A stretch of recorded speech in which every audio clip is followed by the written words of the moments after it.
గురించి కానీ డ్రైవర్ సుబ్రహ్మణ్యం గురించి కానీ ఒక్క దళితుడి సంఘటన గురించి ఇప్పటికైనా మాట్లాడుతున్నారు. ఒక్క రోజు కూడా అంటే ఒక వాళ్ళు కొత్తగా ట్రోల్ చేస్తున్నది డాక్టర్ సుధాకర్ ఏదో సిగరెట్ కాలుస్తూ కానిస్టేబుల్ని అక్కడ ఉన్న వాళ్ళని తిట్టినట్టుగా ఏదో ఒక వీడియో ఇప్పుడు తిప్పుతున్నారు దాన్ని.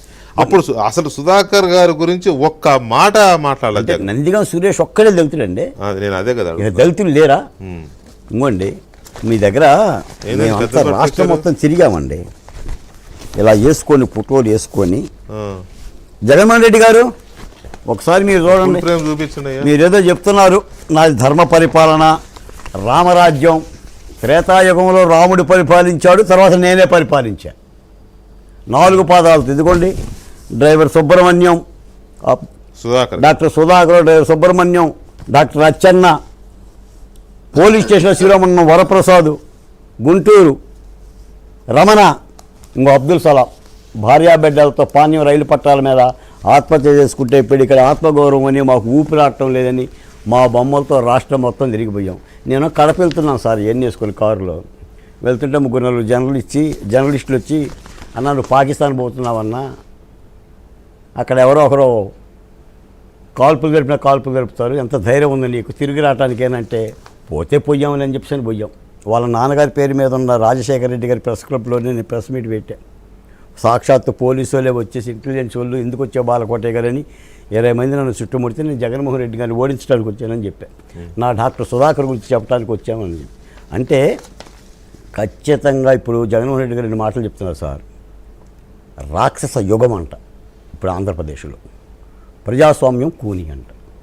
అసలు ఈ 2 పదాలు పలకటానికి జగన్మోహన్ రెడ్డి గారికి ఏమన్నా అర్హత ఉందా? వెంకటకృష్ణ గారు ఏమన్నా. ఇంకొక మాట కూడా ఏంటంటే, మీరు జగన్మోహన్ రెడ్డి గారి ప్రతి ప్రెస్ మీటు మీరు చేపిస్తారు.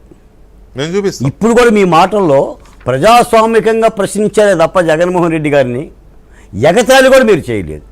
మళ్ళీ వాళ్ళ ఛానల్లో చూడండి ఎంత ఎగతాళి చేస్తారు. అంటే తప్పనిసరిగా మరి ఈ లక్షణాన్ని ఏమని పెట్టాలి, ఏమని చెప్పాలి?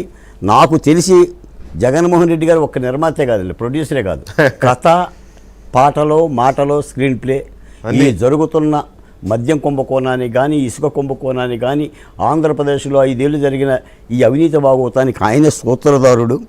దీన్ని కూడా ఇవాళ క్యాబినెట్ కూడా చర్చించిందండి. చంద్రబాబు నాయుడు గారు ఒక్క చక్కని మాట కూడా అన్నారు.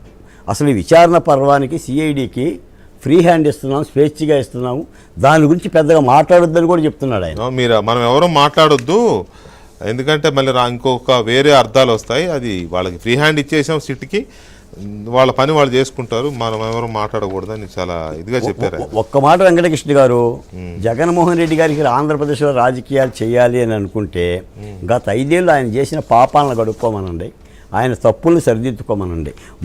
మాట్లాడితే ఏమండి ఇంకో మాట కూడా చెప్తున్నాడు, మనకి పలానా కుప్పంలో 17 వచ్చినాయి, 150 వచ్చినాయి. అసలు ఎన్నికల్లో పోటీ చేశారండి అప్పుడు. అది యాక్చువల్గా ఉంది. తిరువూరు దాని గురించి